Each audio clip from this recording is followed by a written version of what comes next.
My dear students, doctor James Tyler രചിച്ച lectures on homeopathic materia medica എന്ന പുസ്തകത്തെ ആധാരമാക്കിയുള്ള ഈ പ്രോഗ്രാമിലേക്ക് നിങ്ങൾക്കേവർക്കും വീണ്ടും സ്വാഗതം. നമ്മൾ ഈ പരമ്പരയുടെ 145-ാമത്തെ എപ്പിസോഡിലാണ് എത്തി നിൽക്കുന്നത്. ഈ എപ്പിസോഡിൽ നമ്മൾ നക്സോമിക്ക എന്ന അധ്യായത്തിൻ്റെ 4-ാം ഭാഗമാണ് പരിശോധിക്കുന്നത്.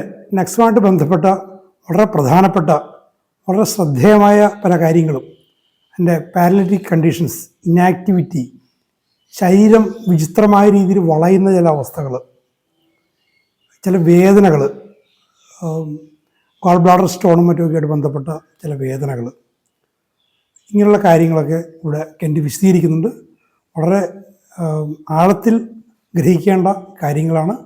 നമുക്ക് അവയിലേക്ക് പ്രവേശിക്കാം. ഫുൾ ഓഫ് പാരലിറ്റിക് കണ്ടീഷൻസ്, തളർവാദ സംബന്ധമായ ലക്ഷണങ്ങൾ ഇതിൽ നിറയേണ്ടെന്നാണ് പറയുന്നത്.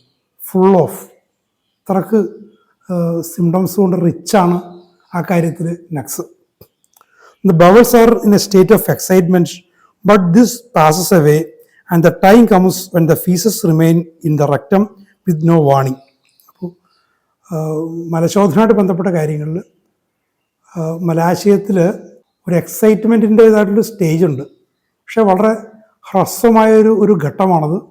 അത് കഴിഞ്ഞാൽ വളരെ വേഗം തന്നെ ഒരു ഇനാക്ടിവിറ്റിയിലേക്ക്, റിട്ടൻഷനിലേക്ക്, യാതൊരുവിധ റെസ്പോൺസും ഇല്ലാതെ, യാതൊരുവിധ ചോദനയുമില്ലാതെ, മലശോധനയ്ക്കുള്ള അത് ചോദനയുമില്ലാത്ത ആ ഒരു തരം പാരലിറ്റിക് കണ്ടീഷനിലേക്ക്, ഇനാക്ടിവിറ്റിയിലേക്ക് എത്തിച്ചേരുന്നു. This extends to bladder so that it becomes full of urine which cannot be voided. അപ്പോൾ ഈ മലാശയമായിട്ട് ബന്ധപ്പെട്ട കാര്യം മൂത്രാശയത്തിലേക്കും വളരെ വേഗം എത്തിച്ചേരുന്നു. അവിടെയും മൂത്രസഞ്ചി നിറഞ്ഞു നിൽക്കുന്നു. മൂത്രം പുറത്ത് കളയാനുള്ള സാഹചര്യം, അതിനുള്ളൊരു പ്രേരണ ഇല്ല. Dribbling of urine old men with large prostate or in gonorrhoea. പുരുഷന്മാരിൽ, പ്രായം ചെന്ന പുരുഷന്മാരിൽ പ്രൊസ്റ്റേറ്റ് ഗ്രന്ഥി വീക്കം സാധാരണ സംഭവിക്കാറുണ്ട്. അതുമായിട്ട് ബന്ധപ്പെട്ടും ഗൊണേറിയൽ കണ്ടീഷനിലും മൂത്രം ഇറ്റിറ്റ് പോകുന്ന അവസ്ഥ, ഈ രണ്ടവസ്ഥകളും നക്സ് കവർ ചെയ്യുന്നുണ്ട്. അതിൻ്റെ ജനറൽ കണ്ടീഷൻസ് എഗ്രി ചെയ്യുകയാണെങ്കിൽ അത് ഹീൽ ചെയ്യും. Paralysis of the extremities of the face, one arm, one hand, single muscles, facial paralysis not uncommonly cured by Nux. അപ്പോൾ എക്സ്ട്രീമിറ്റീസ്, കൈകാലുകളിലും മറ്റുമൊക്കെ ഉള്ള തളർച്ച, ഒറ്റ അവയവങ്ങളിലായിട്ട് വരുന്ന തളർച്ച, ഒറ്റ പേശിയിലായിട്ട് വരുന്ന തളർച്ച, മുഖത്തിൻ്റെ തളർച്ച, അങ്ങനെയുള്ള അവസ്ഥകൾ ഇതിലുണ്ട്. Facial paralysis not uncommonly cured by Nux. അത് കോമൺ ആയിട്ട് മുഖത്തിൻ്റെ തളർച്ച, പാരലിസിസ് സാധാരണഗതിയിൽ നക്സ് കവർ ചെയ്യുന്നുണ്ടെന്നാണ് പറയുന്നത്. അത് not uncommonly. The sticking pains in paralysis are important.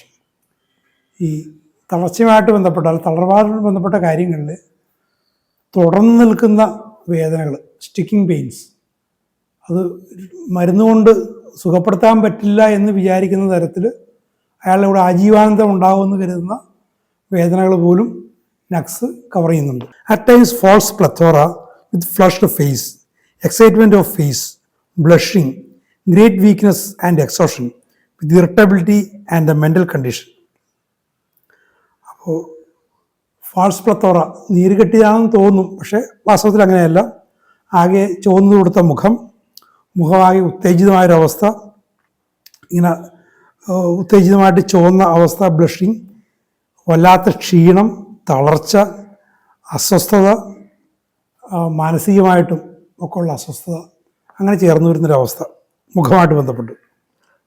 When under no exertion with nothing to think of, patient appears to be well, but the thought of doing something exhaust him in a moment.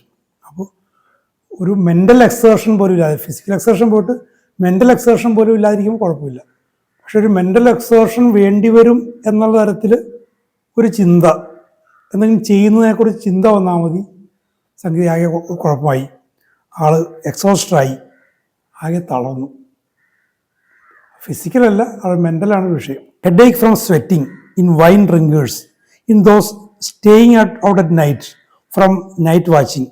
അപ്പോൾ വിയർപ്പ് കൊണ്ടുണ്ടാകുന്ന തലവേദന, വീഞ്ഞു കുടിയന്മാർക്കുണ്ടാകുന്ന തലവേദന, രാത്രി ജോലിയുമായിട്ട് ബന്ധപ്പെട്ട് വീട്ടിൽ നിന്ന് മാറി നിൽക്കുന്ന ധാരാളമായിട്ട് പ്രായമുള്ള ആളുകളൊക്കെ ഇപ്പോൾ നൈറ്റ് വാച്ച്മാനായിട്ട് നിൽക്കുന്നത് കണ്ടിട്ടുണ്ട്.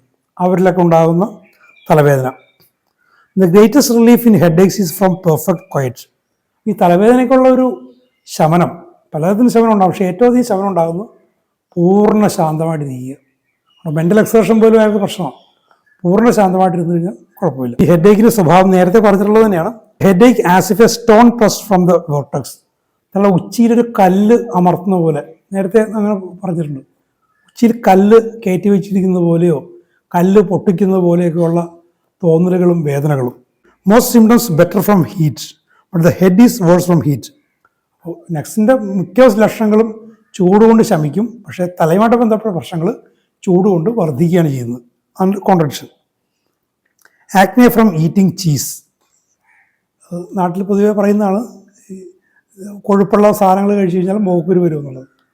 ഇവിടെ ചീസ് കഴിക്കുന്നതുകൊണ്ട് മോക്കുരു വരിക എന്നുള്ളത്, അപ്പം അതും നക്സ് കവർ ചെയ്യുന്നുണ്ട്. It has most violent convulsions with opisthotonos, convulsions of all the muscles of the body with purple face and loss of breath from movements, conscious or semi conscious during the whole spasm, aware of the suffering and contortions which are horrible, worse from the slightest draught of air, tickling of the feet, the merest touch of the throat causes gagging. ഒരു നീണ്ടൊരു വാചകത്തിൽ Kent പറയുന്നത് വളരെ വിചിത്രമായ ഈ രോഗിക്ക് വളരെയധികം പ്രയാസമുണ്ടാക്കുന്ന ചില അവസ്ഥകളെക്കുറിച്ചാണ്. വളരെ ശക്തമായ രൂക്ഷമായ കോച്ചി വലിക്കലുകൾ, അതിനോടൊപ്പം കഴുത്തും ശരീരമൊക്കെ പിന്നാക്കം വളയുന്ന അവസ്ഥ, ശരീരത്തിൻ്റെ പേശികളിൽ കോച്ചി വലിക്കൽ, മുഖം നീലിച്ച് പേർപ്പിൾ കളർ വരിക, ഈ ചലനങ്ങൾ കൊണ്ട് ശ്വാസം കിട്ടാത്ത അവസ്ഥ അങ്ങനെ വരുന്നു. ചിലപ്പോൾ സെമി കോൺഷ്യസ് ആയിട്ട് വരുന്നു, അർദ്ധബോധാവസ്ഥ, അബോധാവസ്ഥകൾ വരുന്നു ഈ ഒരു കോച്ചി വലിക്കുന്ന സമയത്ത്. പക്ഷെ അതേസമയം രോഗി ഈ സഹനത്തെക്കുറിച്ച് അർദ്ധബോധാവസ്ഥയിലും അതിനെക്കുറിച്ച് ബോധമുള്ളവരായിരിക്കും, അവെയറായിരിക്കും. ഇനി മറ്റൊന്ന്, കോൺട്രോഷൻസ് വിച്ച് ആർ ഹൊറിബിൾ. കോൺട്രോഷൻസ് നിങ്ങൾ കണ്ടിട്ടുണ്ടോയെന്നറിയില്ല. ശരീരം ഒരു വശത്തേക്ക് ഇങ്ങനെ ചരിഞ്ഞ് ഇരിക്കുന്നൊരവസ്ഥ, കോൺട്രോഷൻ. ഇത് വളരെ ദുഃഖകരമായിട്ടുള്ളൊരു ഓർമ്മ ഇതുമായിട്ട് ബന്ധപ്പെട്ടിരിക്കുന്നുണ്ട്. ഡോക്ടർ ജൻബാബു, എൻ്റെ അടുത്ത സുഹൃത്ത്, അദ്ദേഹം വിവാഹമൊന്നും കഴിക്കാതെ ഒരു സന്യാസിയെ പോലെ തനിയെ താമസിച്ചിരുന്ന ഒരാളാണ്. അദ്ദേഹം മരിച്ചിട്ടിപ്പോൾ 3 വർഷമായി. മരിക്കുന്നതിന് ഏകദേശം 1 വർഷം മുൻപ് അദ്ദേഹത്തിന് ഈ ഒരു അവസ്ഥ വന്നു. ശരീരം ഒരു വശത്തേക്ക് വളഞ്ഞു നടക്കുന്നൊരവസ്ഥ. അപ്പോൾ ഞാൻ എല്ലാ ദിവസവും ഫോൺ ചെയ്ത് സംസാരിക്കും. ഇത് കണ്ടപ്പോഴേക്കും ഞാൻ ചെന്നപ്പോൾ ബാബുചേട്ടനോട് ഈ നക്സിൻ്റെ കാര്യം വളരെ ഞങ്ങൾ പരിചയപ്പെട്ട കാലം മുതൽ സംസാരിച്ചിട്ടുള്ളതാണ്. കാരണം നക്സുമായിട്ട് ബാബുചേട്ടൻ്റെ ബന്ധമുണ്ട്. ഒന്ന്, ആ ഒരു ഹൈപ്പർ സെൻസിറ്റിവിറ്റി. ബാബുചേട്ടൻ വളരെയധികം സെൻസിറ്റീവാണ്. മെഡിസിൻസ് പ്രൂവ് ചെയ്യും. ഒരു പരിക്ക് പറ്റി ഒരു ഡോസ് ആർണിക്ക കഴിക്കാൻ പോലും പേടിയായിരുന്നു. ആർണിക്ക കഴിച്ചു കഴിഞ്ഞാൽ ആർണിക്കയെ പ്രൂവ് ചെയ്യാൻ തുടങ്ങും. ശരീരം മുഴുവൻ വേദനയും ഞാൻ കണ്ടിട്ടുള്ളതാണ് ഞങ്ങൾ പരിചയപ്പെട്ട കാലത്ത്. അപ്പോൾ ഞങ്ങൾ ഒരുമിച്ച് ഈ നക്സുമായിട്ട് ബന്ധപ്പെട്ട് ഒരുപാട് സംസാരിച്ചിട്ടുണ്ട്. ഞാൻ പലപ്പോഴും നക്സിൻ്റെ ഒരു ലക്ഷണങ്ങൾ കണ്ടിട്ടുണ്ട്. ഞാൻ ഇത് ഓവർ സെൻസിറ്റീവ് കൂടെ അല്ലാതെ തന്നെ പല കാര്യങ്ങളും ഒരു ജനറാലിറ്റി ഞാൻ കഴിക്കാൻ പലപ്പോഴും പറഞ്ഞിട്ടുണ്ട്. ഈ ഉറക്കമില്ലായ്മ ഒരു വല്ലാതെ പുള്ളി അലട്ടിയിരുന്നു. പക്ഷെ ആ സമയത്ത് പോലും കഴിച്ചില്ല. കാരണം ഈ ഓവർ സെൻസിറ്റിവിറ്റി പേടിച്ചിട്ടാണ്. അതുകൂടി കവർ ചെയ്യുന്നതാണ് നക്സെങ്കിൽ പോലും അത് കഴിച്ചാൽ എന്ത് സംഭവിക്കും എന്നൊരവസ്ഥ.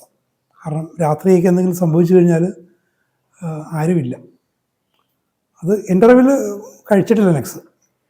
അപ്പം ഈ ഒരു അവസ്ഥ വന്നു കഴിഞ്ഞപ്പോൾ ഞാൻ ചെന്ന് കണ്ടപ്പോഴേക്കും വളരെ പ്രയാസം തോന്നി. ഒരു വശം ചരിഞ്ഞ് തലയും കഴുത്തും കൈയും ഒക്കെ ഒരു വശത്തേക്ക് ചരിഞ്ഞ് നടക്കുന്നു. അപ്പോഴും ഞാൻ പലതരത്തിൽ പ്രേരിപ്പിച്ചു. അദ്ദേഹത്തിൻ്റെ സുഹൃത്തുക്കൾ, എന്നെപ്പോലെ അടുപ്പമുണ്ടായിരുന്ന തൃപ്പൂണിത്തുറ ഡോക്ടർ ഷിബു, അദ്ദേഹത്തിൻ്റെ ഭാര്യ പടിയാർ ഹോമിയോ കോളേജിലെ ഫിലോസഫി പ്രൊഫസറാണ് ഡോക്ടർ അനിത, അവരൊക്കെ വീട്ടിൽ കൊണ്ടുപോയി നിർത്താം, അങ്ങനെ നോക്കാം എന്നൊക്കെ പറഞ്ഞിരുന്നതാണ്. പക്ഷേ സമ്മതിച്ചില്ല. പകരം അദ്ദേഹത്തിൻ്റെ ഒരു സുഹൃത്തായിട്ടുള്ള ഒരു അകന്ന ബന്ധു കൂടിയായിട്ടുള്ള ഒരു പീഡിയാട്രിക് സർജൻ അവിടെ അയൽവക്കത്തുണ്ടായിരുന്നു. അദ്ദേഹം വന്നിട്ട് ചില ഫിസിയോതെറാപ്പിയുടെ ചില രീതികളൊക്കെ ഒരു കണ്ണാടി സ്ഥാപിച്ചിട്ട്, വലിയ കണ്ണാടി സ്ഥാപിച്ചിട്ട് അതിൻ്റെ മുന്നിൽ ഉയർന്ന കസേരയിൽ ഇരുന്ന് ബലം പ്രയോഗിച്ച് ശരീരം നിവർത്തി നിർത്തുക, അങ്ങനെ ചില ഫിസിയോതെറാപ്പിയൊക്കെ പറഞ്ഞ് ആളൊരിന്ന് ശരിയായി. കുറച്ച് കഴിയുമ്പോൾ മറുവശത്തേക്ക് തിരിഞ്ഞു, അതും ഇങ്ങനെ എക്സസൈസ് മൂലം ശരിയായി. അപ്പോഴൊന്നും ഇത് നക്സിനെക്കുറിച്ച് കഴിക്കുന്നതിനെക്കുറിച്ച് ഒരു തീരുമാനം ഭാവിച്ചിട്ട് എടുത്തില്ല. അതിന് ശേഷം അധികം മാസങ്ങൾ കഴിയുന്നതിന് മുമ്പ് തന്നെയാണ് അദ്ദേഹം വീണതും.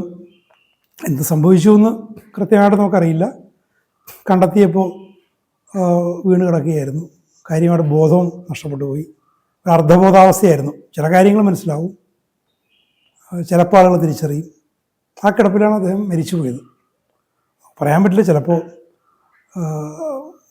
ഡോസ് നക്സ് ബാബുച്ചേട്ടന് ചിലപ്പോൾ കുറേ കൂടി ജീവിതം നീട്ടിക്കൊടുക്കുമായിരുന്നിരിക്കാം. പക്ഷേ സാഹചര്യങ്ങൾ ഒട്ടും അനുകൂലമായിരുന്നില്ല. അപ്പോൾ ഈ കണ്ടോർഷൻസ് എന്ന് പറയുമ്പോൾ, ഈ പാരലിസിസ് എന്നൊക്കെ പറയുമ്പോൾ വളരെ ദുഃഖകരമായൊരു ഓർമ്മ അതിനോടൊപ്പം വരുന്നുണ്ട്. Which is horrible, contortion which is horrible. ആ ഹൊറിബിൾ ആയിട്ടുള്ള കാഴ്ച ഞാൻ കണ്ടതാണ്. ഇനി ഏറ്റവും അധികം ആദരിക്കുന്ന ഒരു വ്യക്തിയിൽ നിന്ന് തന്നെ ഞാൻ അത് കണ്ടതാണ്. ഒരു ദുഃഖകരമായൊരു കാഴ്ചയായിപ്പോയി എന്നേ ഉള്ളൂ. Worse of the slightest draught of air, ചെറിയ കാറ്റ് പോലും പ്രശ്നമാണ്. ആവശ്യമുള്ളത് പ്രശ്നമാണ്, ഈ കാറ്റ് പ്രശ്നമാണ്. അത് മറ്റൊരു അനുകൂല ഘടകമായിരുന്നു.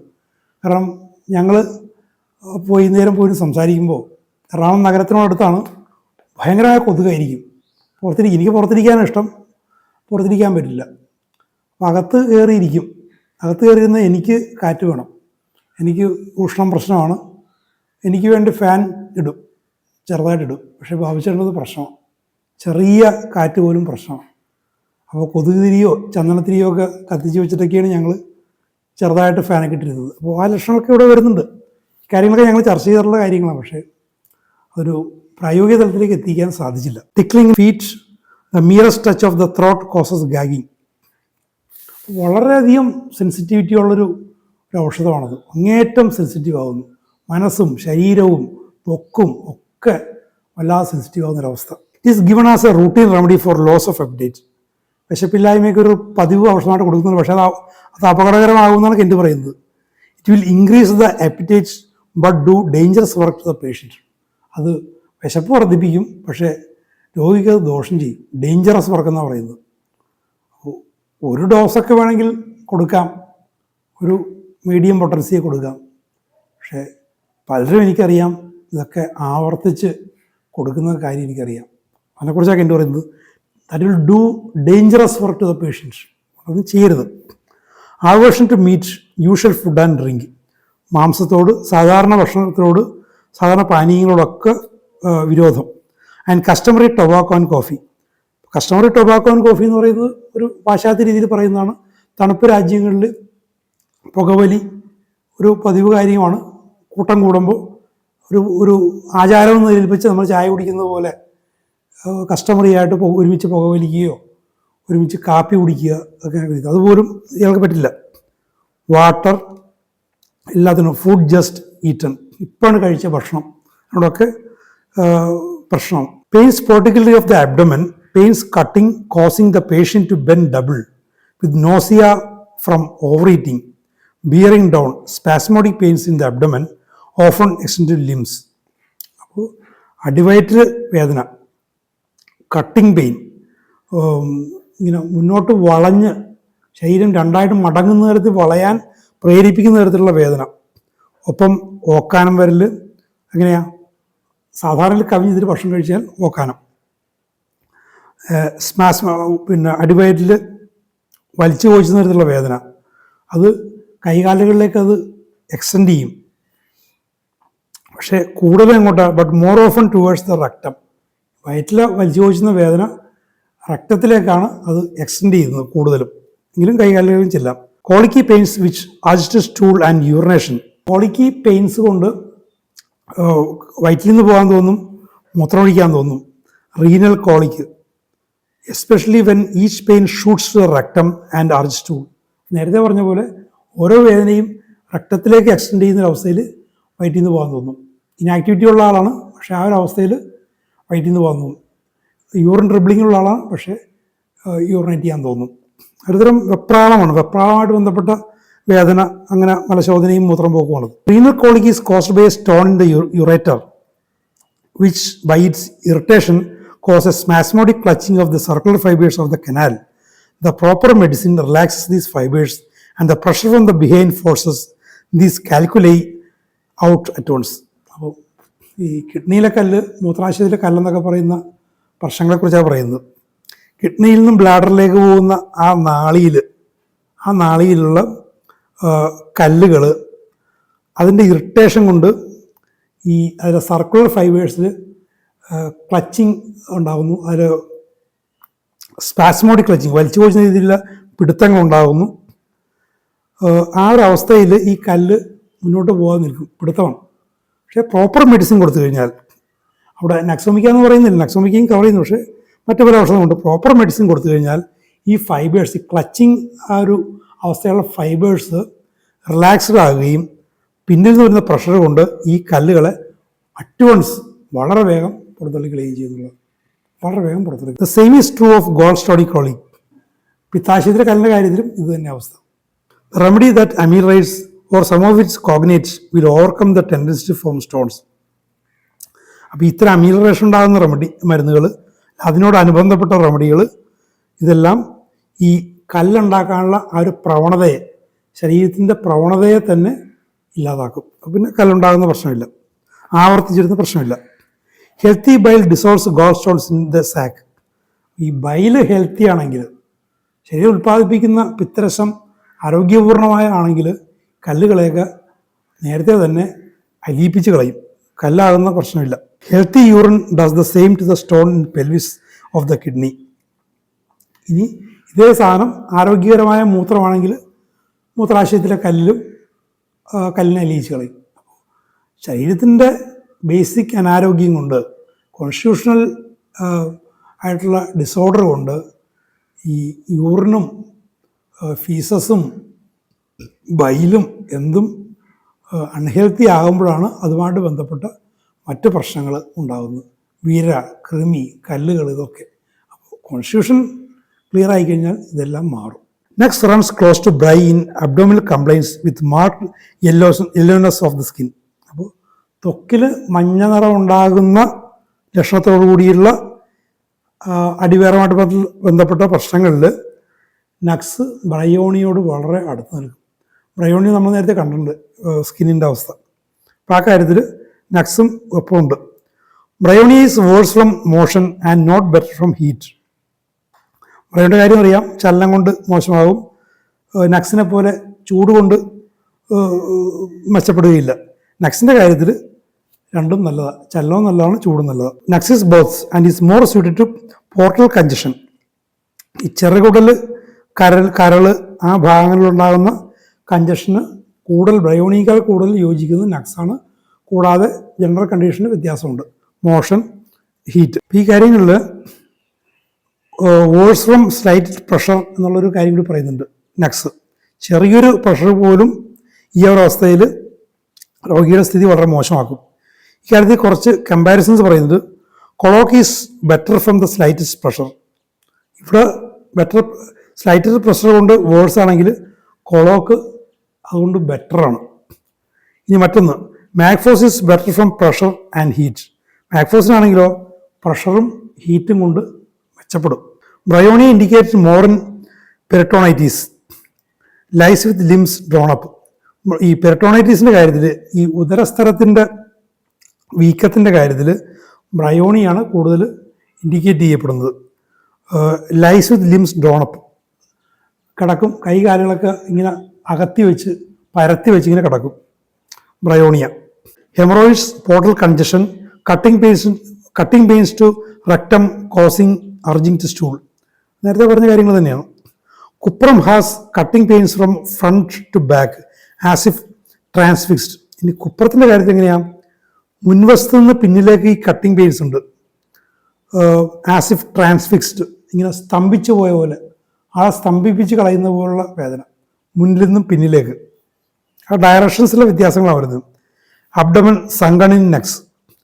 നെക്സിൻ്റെ കാര്യത്തിലാണെങ്കിൽ അടിവയറിങ്ങനെ ഉള്ളിലേക്ക് ഒട്ടിക്കിടക്കും. While Calcarea and Sepia it is engorged. കൽക്കേറിയുടെ കാര്യത്തിലും സെപ്പിയുടെ കാര്യത്തിലാണെങ്കിൽ അടിവയറിങ്ങനെ വീർത്തു വരും. Inula resembles Nux has colic with urging to stool and urinate. ഈ കോളിക്കൽ പെയിൻസ്, അതിനോടൊപ്പം മലശോധനയ്ക്കും മൂത്രമൊഴിക്കുന്നതിനുള്ള ആ ഒരു തോന്നലും ഉള്ളൊരവസ്ഥയിൽ നക്സിനോട് ഇനുല യോജിക്കുന്നുണ്ട്. ഒരുപാട് പ്രധാനപ്പെട്ട ലക്ഷണങ്ങൾ, ഒരുപാട് പ്രധാനപ്പെട്ട കമ്പാരിസൺസ് കെൻഡി ഇവിടെ നമുക്ക് തന്നു കഴിഞ്ഞു. നക്സിൻ്റെ Nux is a hidden treasure എന്ന് വേണമെങ്കിൽ പറയാം. നക്സിനെ കുറിച്ചൊരു ഹിഡൻ ട്രഷർ എന്ന് നമുക്ക് പറയാം. വേണ്ടത്ര രീതിയിൽ എക്സ്പ്ലോർ ചെയ്യപ്പെടാത്ത വളരെ ശക്തമായൊരു ഔഷധമാണ് നക്സ്. കെൻഡിൻ്റെ ലെക്ചറിലൂടെ അതിൻ്റെ ഒരുപാട് വശങ്ങൾ അത് റിവീൽ ചെയ്യപ്പെടുന്നുണ്ട്. ഇതിൽ പറയാത്ത കാര്യങ്ങളും പലതും വേറെയും ഉണ്ടാകാം, എങ്കിലും ധാരാളം അറിവുകൾ കിട്ടുന്നുണ്ട്. അടുത്ത എപ്പിസോഡോടുകൂടി ഈ നക്സ് അവസാനിക്കുകയാണ്. Thank you very much for watching.